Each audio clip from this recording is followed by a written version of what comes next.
Əziz izləyicilərimiz, bugünkü mövzumuz siz xanımların ən sevimli mövzularından olan və gənc xanımların çox üstünlük verdiyi laboplastika haqqındadır. Laboplastikada əsas məqsəd normadan böyük, asimetrik, sallanmış cinsiyət otaqlarının korreksiyasıdır və pasientləri diskomfort verən, gündəlik həyat tərzinə mane olan cinsiyət otaqlarının kiçildilməsi əməliyyatıdır. Bu əməliyyat sayəsində pasientlərimiz nəinki komplekslərdən azad olurlar, yanaşı olaraq pasientlərin gündəlik normal həyat tərzinə mane olan, diskomfort verən, iç geyimləri geyinən zaman göynəməyə, sürtünməyə səbəb olan cinsiyət otaqlarının korreksiyasıdır. Əziz xanımlar, bu əməliyyat tamamilə təhlükəsizdir. Vena daxili sedasiya ilə icra olunur, 15-20 dəqiqəyə davam edir və elə həmin gündən normal həyat tərzinizə qaldığınız yerdən davam edirsiniz.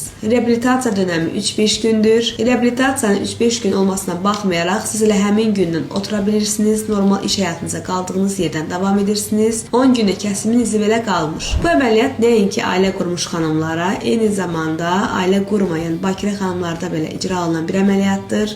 Tamamilə təhlükəsizdir. Əziz xanımlar, bizimlə hər zaman sağlam və özgüvənli olun.